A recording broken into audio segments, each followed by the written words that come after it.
Greetings. We're back. Now the Trill Ministries. We're going to talk about duodecim, the 12. You already know how we do at this Ministries. We dig deeper into everything. We go into the origins of words and the origins of everything, which is God, which is religion. And this one we're going to talk about the inner 12 disciples within the inner kingdom, which is our subconscious. Some people call it the spirit or the soul. We're going to talk about the imaginary realm, the thought realm, and the 12 faculties of the thought realm. You got the 12 earthly disciples, right? John, Luke, and them. You got the 12 constellations. So one nobody never want to talk about is the inner kingdom. So we're going to talk about that in this church temple. Let's begin. Got a lot of reading, so I know how long it's going to be. It's going to read the whole chapter. And when he had called unto him his 12 disciples, he gave them power against unclean spirits, to cast them out, and to heal all manners of sickness and all manners of disease. In Matthews 10:1. The 12 disciples represent the 12 qualities of mind. So it's the inner disciples, which can be controlled and disciplined by man.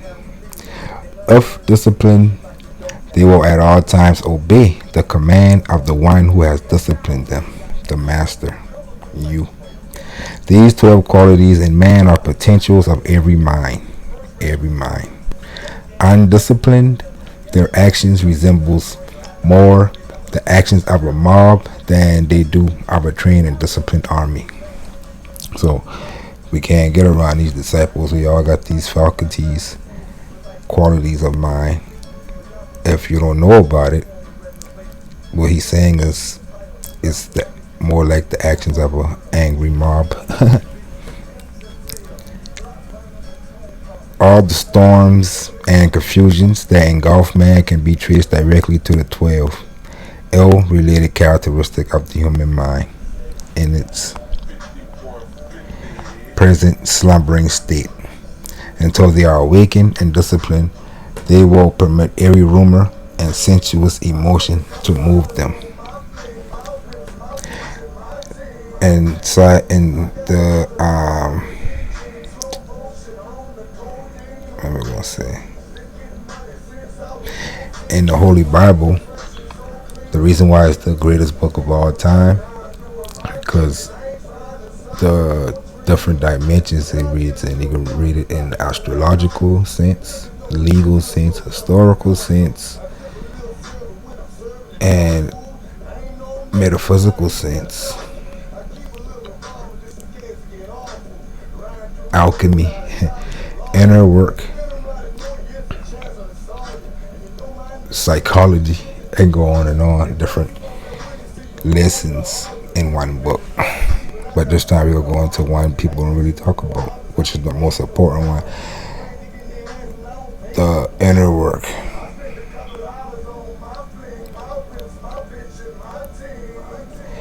When these 12 are disciplined and brought under control, the one who accomplishes this control will say to them, "Hereafter I call you not slaves, but friends." He knows that from that moment on, each acquired disciplined attribute of mind will befriend and protect him. Attribute of mind. Quality, attribute, I call it faculty. The names of the 12 qualities reveal their natures. These names are not given to them until they are called to discipleship. And we lost a lot of these meanings because of the language. And Etymology can help you read the Bible in a whole different way. With an etymology book around and an older version written in the Aramaic and the Hebrews and the Arabic and all that. They are Simon, who were later surnamed Peter, Andrew, James, John, Philip, Bartholomew, Thomas, Matthew, James the son of Alphaeus, Didymus, Simon the Canaanite, and Judas. The first quality to be called and disciplined is Simon, or the attribute of hearing. So that's what Simon is, right? They only want to tell you one aspect, the outside show, the characters, the human characters and qualities, right? But when you the master, Isa being Joshua, being Maryam, Jesus, as we call him in English, that's you and the 12 disciples is these faculties. The attribute of hearing, Simon. This faculty, now you call it faculty, when lifted to the level of a disciple, permits only such impressions to reach consciousness as those which his hearing has commanded him to let enter. So that's just being able to filter out what is noise, useless noise, and beautiful sounds. Let enter. No matter what the wisdom of man might suggest, or the evidence of his senses convey, if such suggestions and ideas are not in keeping with that which he hears, he remains unmoved. This one has been instructed by his Lord and made to understand that every suggestion he permits to pass his gate or reaching his Lord and Master, his consciousness, or Jesus in the sense we metaphysically we're talking about the story, right? Jesus and the disciples. Leave its impression there, which impression must in time become an expression. So everything that we hear, leaving an impression, it's up to our consciousness to leave an expression or not, or discard it. The instruction to Simon is that he should permit only dignified and honorable visitors or impressions to enter the house consciousness of his Lord. No mistake can be covered up or hidden from his master. For every expression of life tell his Lord whom he consciously or unconsciously entertained. We entertain sounds. When Simon by his works proved himself to be a true and faithful disciple, he receives the name of Peter, or the rock, Pedrus, the unmoved disciple, the one who cannot be bribed, right? Because we hear bribes through our ears, sound, hearing, or coerced by any visitor. He is called by his Lord Simon Peter, the one who faithfully hears the command of his Lord, and besides which commands he hears not. So he filter sounds. You filter in sound. It is this Simon Peter who discovers the I am to be Christ, and for his discovery is given the keys to heaven, and is made the foundation stone upon which the temple of God rests.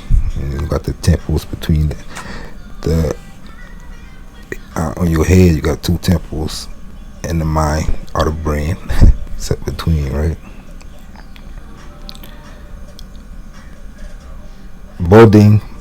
Buildings must be firm foundations, and only the discipline hearing can, on learning that the I am is Christ, remain firm and unmoved in the knowledge that I am Christ, and besides me there is no Savior, which is you.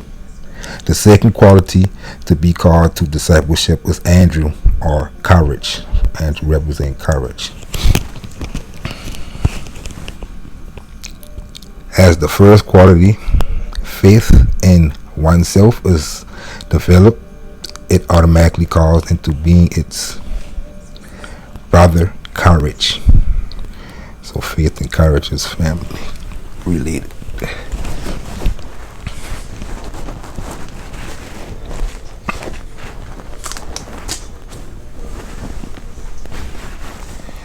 Faith in oneself, which asks no man's help, but quietly and alone appropriates the consciousness of the quality desired, and in spite of reason or the evidence of the senses to the contrary, continues faithfully, patiently waiting in the knowledge that his unseen claim is sustained, must be realized.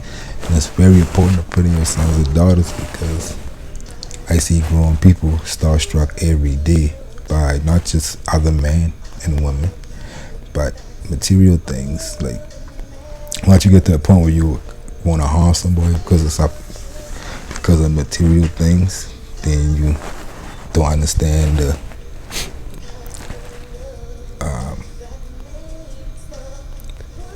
this quality.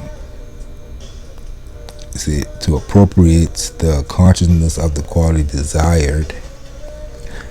Say, ask no man help, but quietly and alone appropriate the consciousness of the quality desired. That's very important. Even though we still go through life and we learn from each other, learn, teach, and assist, right? That's the golden rule. Learn, teach, and assist. So we always learning. The teacher is the student is the teacher, right? But you still gotta have the self-confidence in yourself. Everything that we learn, we shouldn't. Like in school, they used to tell us to write book reports, but they didn't want us to write the summary in the back of the book or write nothing from the book. Your own words.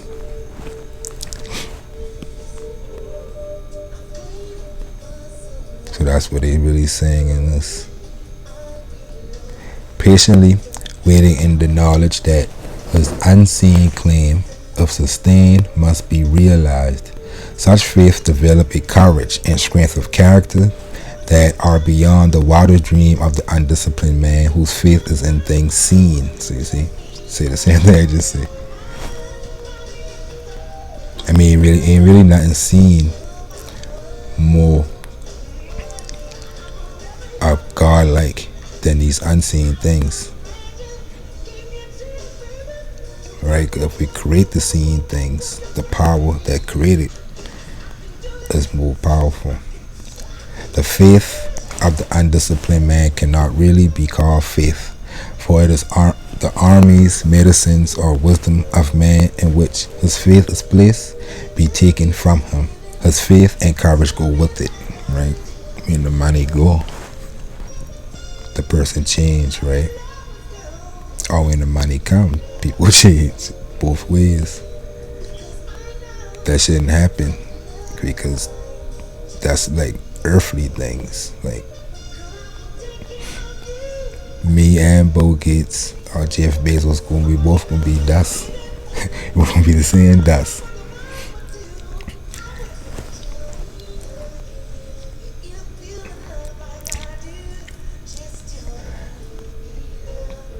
But from where we at, his faith and courage go with it. But from the disciplined one, the whole world could be taken, and yet he will remain faithful in the knowledge that the state of consciousness in which he abides must in due season embody itself.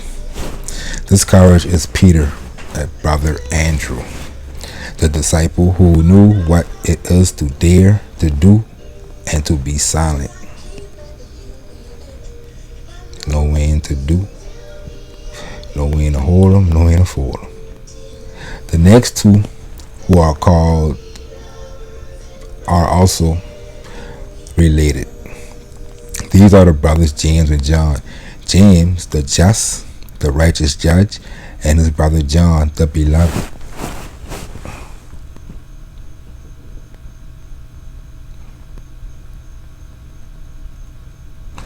Again, all these spirits in everybody, even if they use it or not.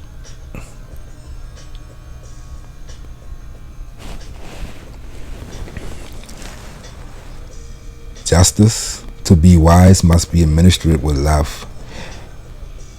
And justice just the sense of doing what's right at any given moment, or that's bringing justice, righteous. That's all it is. Justice, to be wise, must be administered with love, ever turning the other cheek, and at all times returning good for evil, love for hate, non-violence for violence.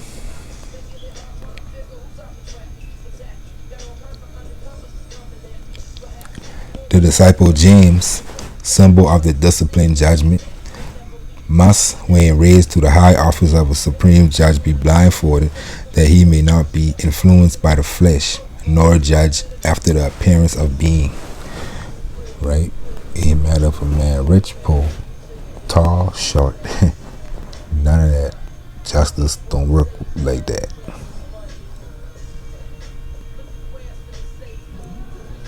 True justice. Hold on. Okay, let's continue. And then you can't even know what's within is what's without, and what's above is what's below, right? So we again talking to these using the disciple James, but we're talking about quality. So if you go back and you read about these stories of the disciples and think about it and these qualities too, you can see they actually teaching man about these things in a metaphysical way. So let's finish James. Discipline. So yeah, he must be blindfolded so he won't be influenced by the flesh, nor judge after the appearance of being. Discipline judgment is administered by one who is not influenced by appearances.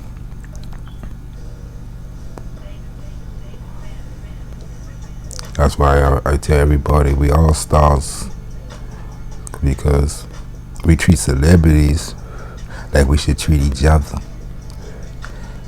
So we should treat each other like celebrity, like we treat celebrity. Everybody's a star.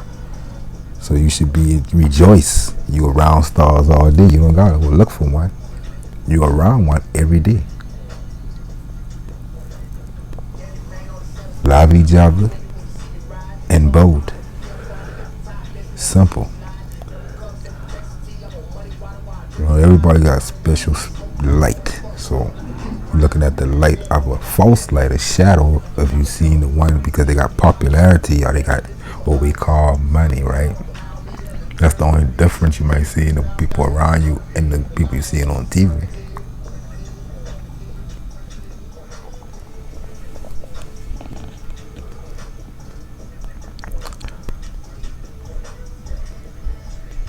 But let's continue, because that's how you be a star for real.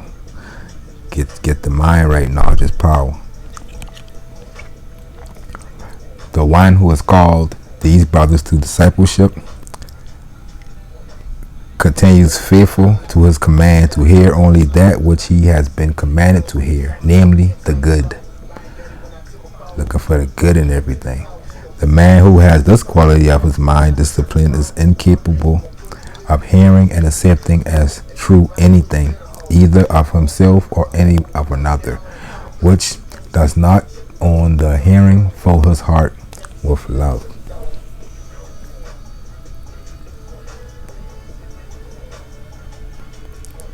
The quality, the man who has this quality of his mind, discipline, is incapable of hearing and accepting as true anything, either of himself or another, which does not on the hearing fill his heart with love.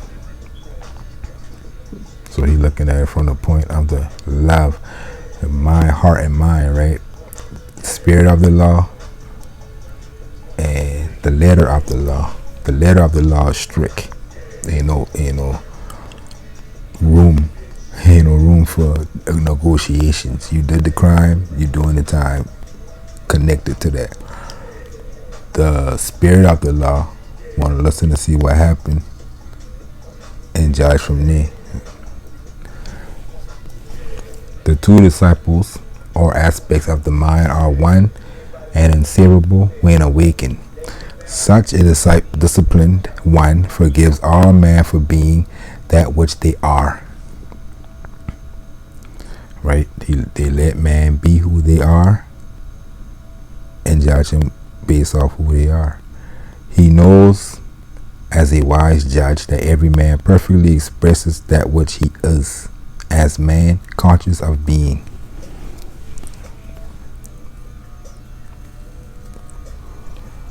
And your job to get other people inner work for them, because we all only can do this for ourselves, because it's within. They can't go within you and control your temple.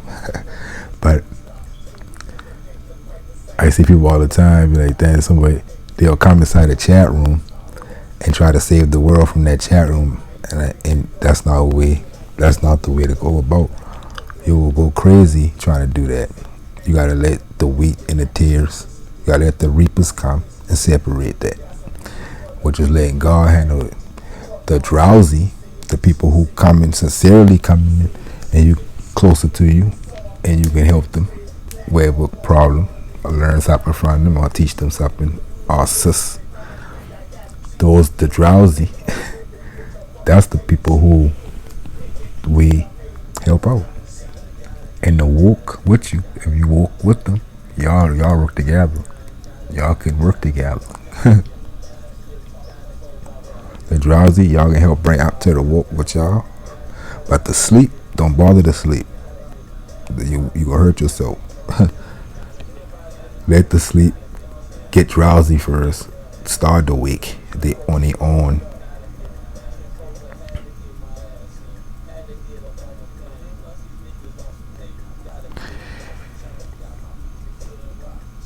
He knows as a wise judge that every man perfectly expresses that which he is as man, conscious of being.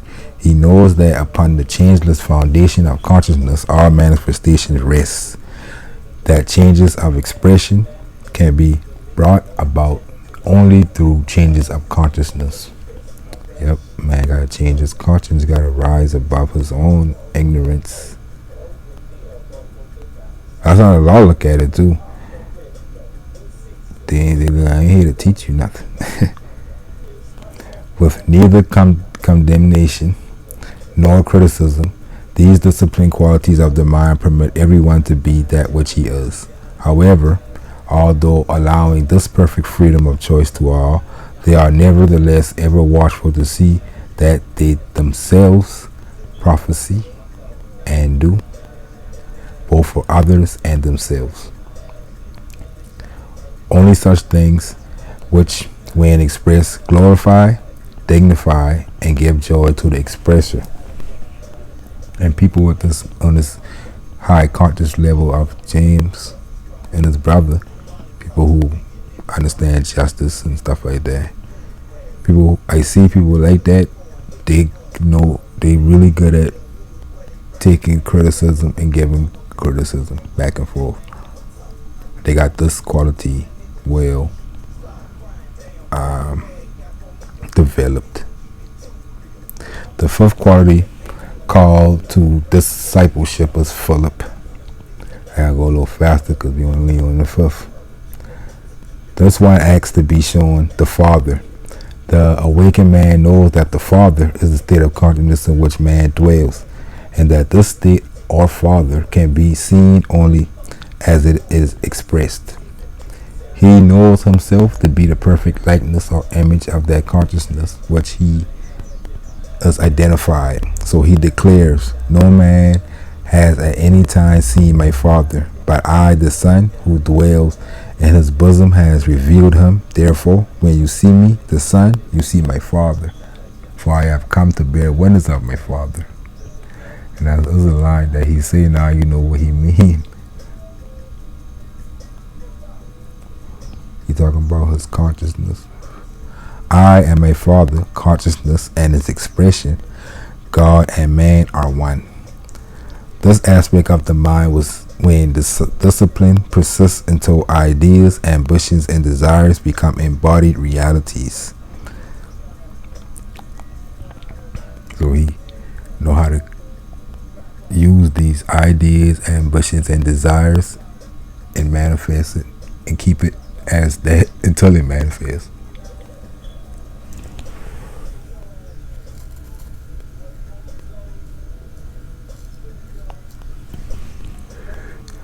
This is the quality which said, yet in my flesh shall I see God. I know how to make the word flesh, how to give form to the formless. See, giving form to the formless.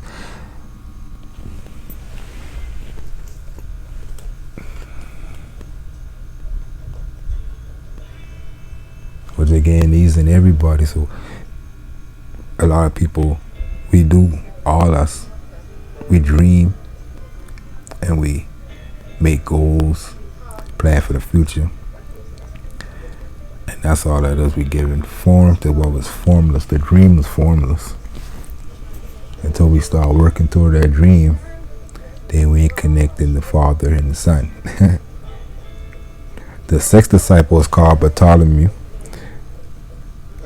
This quality is the imaginative faculty, imagination, which quality of the mind, when one awake, distinguishes one from the masses. So this one, it says, Philip is the conscious, and Bartholomew will be the subconscious, the mind. This quality is the imaginative faculty, which quality of the mind, when one awakens, distinguishes one from the masses. So you see, you become a star, a bright star. You're already a star. But when you grow your light, your knowledge, you grow your light. And awakened imagination places the one so awakened head and shoulders above the average man, giving him the appearance of a beacon light in a world of darkness. No quality so separate man from man as does the disciplined imagination. Thus is the separation of the wheat from the chaff. Those who have given most to society are our artists, scientists, inventors, and others with vivid imaginations. Right? All these people who they give their works, give to others, and countless others. People after they pass it, we all pass it. We still benefiting from these people's works. More people come, millions and millions go. More people come, still benefiting. So that's the ultimate giving back. Should a survey be made to determine the reason why so many seamlessly educated men and women fail in their after college years, and should it be made to determine the reason for the different earnings powers of the masses, there would be no doubt but that imagination played the important part. Such a survey should show that it is imagination which makes one a leader, while the lack of it makes one a follower. Instead of developing the imagination of man, our educational system oftentimes stifles it by attempting to put into the mind of man the wisdom he seeks, instead of trying to teach him how to use this imagination. Let's keep telling you. It forces him to memorize a number of textbooks, which all too soon are disproved by later textbooks. Education is not accomplished by putting something into man. Its purpose is to draw out of man the wisdom which is latent within him. Maybe the reader called Bartholomew, and that's why in the biblical text they say it is written on your heart, knowledge. So you gotta learn to bring it out as a teacher, a good teacher. For only as this quality is raised to discipleship will you have the capacity to conceive ideas that will lift you beyond the limitation of man. Right? These things, these inventions,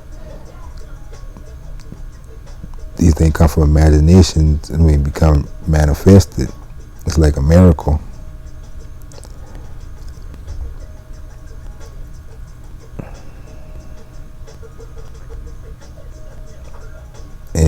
into the sense of you get into the world of unlimited, infinity possibilities. The seventh is called Thomas. This disciplined quality doubts or denies every rumor or suggestion that are not in harmony with which Simon Peter has been commanded to let enter. So he filter also doubts and denies rumors and suggestions, disharmonious ones. The man who is conscious of being healthy, not because of inherited health, diets, or climate, but because he is awakened and knows the state of consciousness in which he lives, will, in spite of the conditions of the world, continue to express health. He could hear through the press, radio, and wise man of the world that a plague was sweeping the earth, and yet he would remain unmoved and unimpressed. I did that too. I've been telling people that, tell them like, hey, you wake up one day, you're going to sleep one night, you ain't never heard of something called COVID-19. You wake up the next day, you heard about it. How about you just disappear it? Maybe that'll work. People didn't want to listen. I disappeared. Because even with the mask and all that, saying they not change your culture overnight. Because the masses dying come from within you. You go to sleep one night and wake up and you placed on it.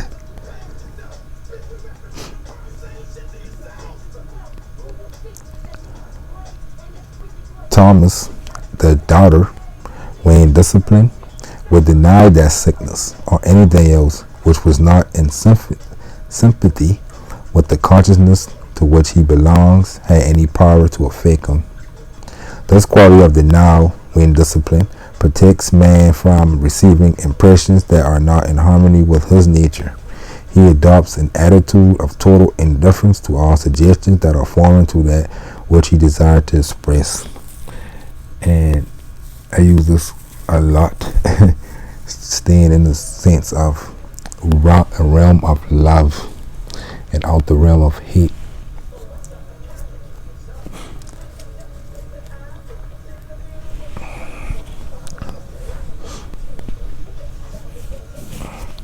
So a lot of news, media, things that I out of sight, out of mind, on purpose because I create my own reality. So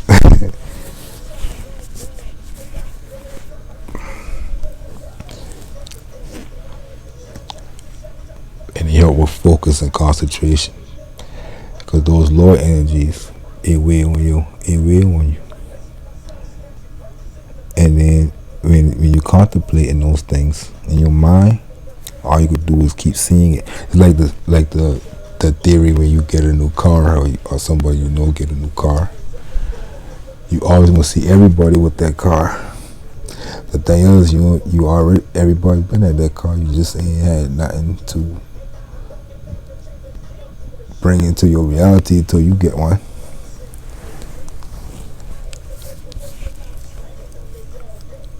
So you like that with literally everything, hate all around.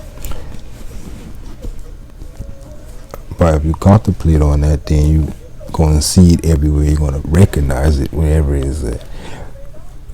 It'll go around you. It can't see you if you, with discipline, make it a sense not to dwell on it in your inner mind, right? In your inner kingdom.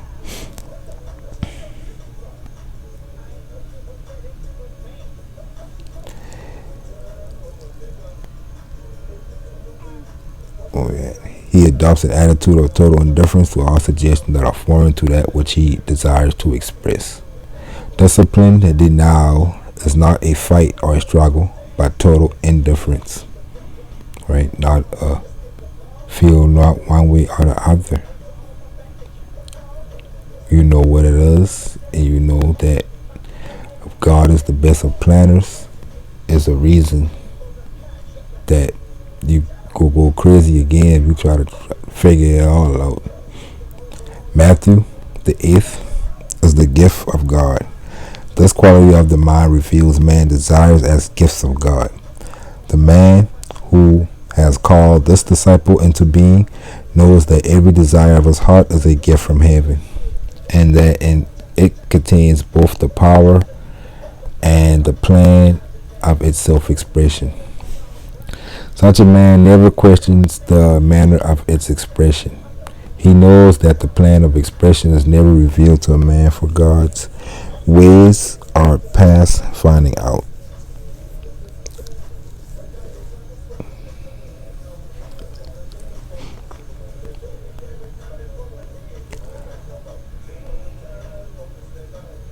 Are past finding out. He fully accepts his desires as gifts already received, and goes his way in peace, confident that they shall appear. So again, and that's my aunt teaching me that too. Praying and wishing, she used to tell me, just say you got it. Say, I am rich, I am this. Don't ask for it. I don't say you will get it. Say you have it and believe it and feel like it. And it will happen. So that's what the science of Matthews.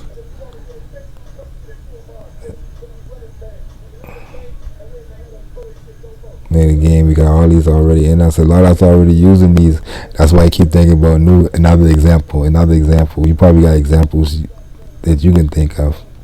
The ninth disciple is called James, the son of Alphaeus. This is the quality of discernment. A clear and ordered mind is the voice which calls the disciple into being. This faculty perceives that which is not revealed to the eye of man. This faculty perceives that which is not revealed to the eye of man. So he's thinking deeper. It's a deep thinker. This disciple judges not from appearances, for it has the capacity to function in the realm of causes, and so it is never misled by appearances. Something appears to be, and not just appearances by sight. Even stuff you hear can be, rumor or inaccurate. Some people will go off believing it wholeheartedly. The disciplined James, son of Alphaeus, will think deeper before taking in such things in their belief systems. Clairvoyance is the faculty which is awakened when this quality is developed in this discipline, not the clairvoyance of the mediumistic sense rooms, but true clairvoyance or clear seeing of the mystic. That is, this aspect of the mind has the capacity to interpret that which is seen. Discernment, or the capacity to diagnose, is the quality of James, the son of Alphaeus. That Deus. The 10th is the disciple of praise, a quality in which the undisciplined man is woefully lacking. When this quality of praise and thanksgiving is awakened within man, he walks with the word, "Thank you, Father," ever on his lips. I love giving praise where praise is due, because I see people giving praise for praise they do all the time, paying for ignorance. The more I see people paying for ignorance, it make me go pay for something worthy. So let me go spend something on some knowledge. Who kicking it? Pay your teacher if you're going to pay the entertainer. The entertainer give you art, quote unquote, for the most part. But I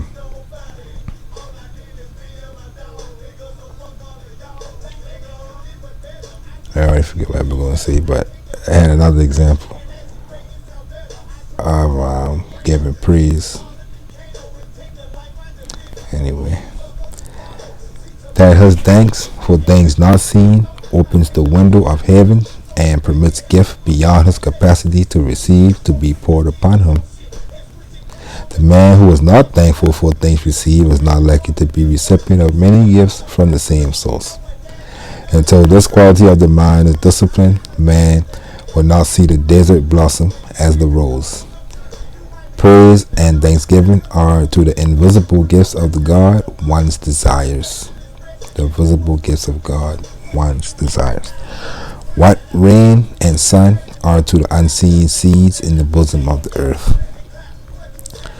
The 11th quality called is Simon of Canaan. A good key phrase for this disciple is hearing good news. Simon of Canaan, or Simon from the land of milk and honey, in America, which when called to discipleship is proof that the one who calls this faculty into being has become conscious of the abundant life. And that's another reason why I eliminate a lot of the violent, wicked things of man. Growing up where I'm from, I done seen enough. I might do that a lot to know enough where I've seen like I can't see no more sins.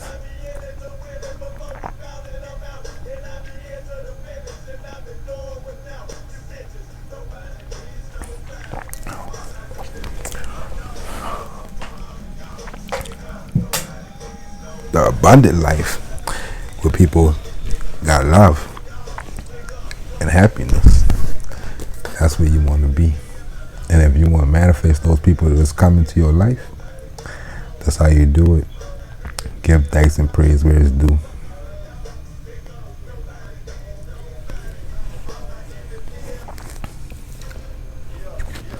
Keep your inner kingdom clean from lower energies.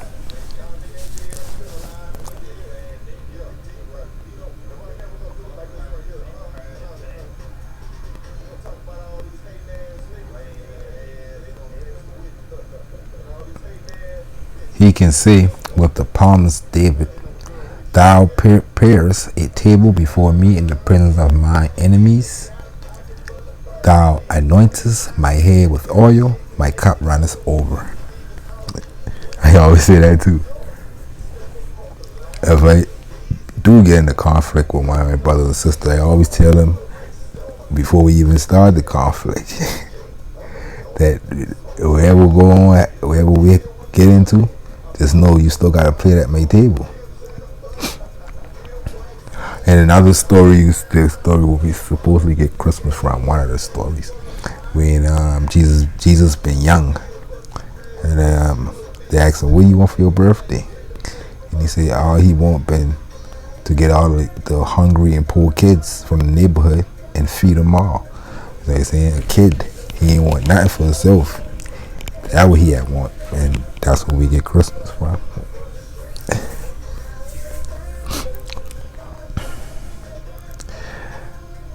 This disciplined aspect of the mind is incapable of hearing anything other than good news, right? Love, peace, good things. He filtering out, and so is well qualified to preach the gospel or a good spell. The 12th and last of the disciple qualities of the mind is called Judas. When this quality is awake, man knows that he must die to that which he is before he can become that which he desired to be. That's deep. In order to change yourself, you gotta kill that old self and be born again, quote unquote, right? I'll tell you in this church, we're gonna tell you what everything means. So it is said of this disciple that he committed suicide. Right? That's what he did at the end. Which is the mystic way of telling the initiated that Judas is the disciplined aspect of detachment. Thus one knows that his I am, or consciousness, is his savior. So he lets all other saviors go.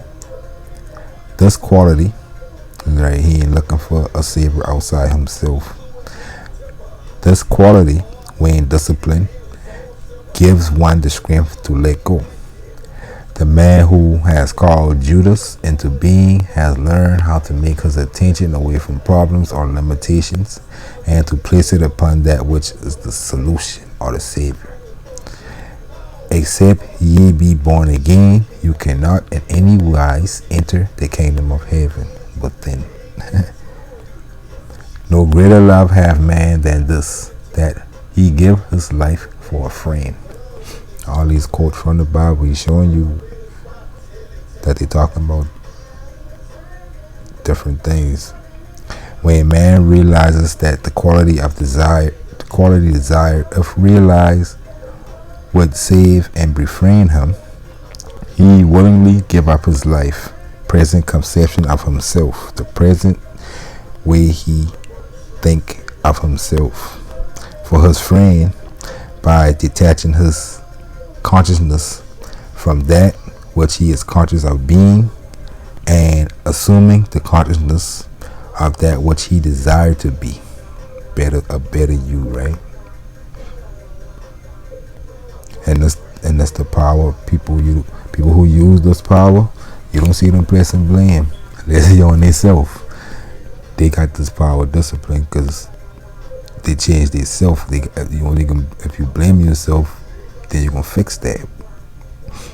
Blame something outside, you're gonna be waiting for a million years for that to be fixed. Judas, the one whom the world in its ignorance has blackened, woe when man awakes from his undisciplined state, be placed on high, for God is love, and no greater love has a man than this, that he laid down his life for a friend. Until a man let go of that which he is now conscious of being, he will not become that which he desired to be. And Judas is the one who accomplishes this through suicide or detachment. And it's the last one. These are the 12 qualities which were given to man in the foundation of the world.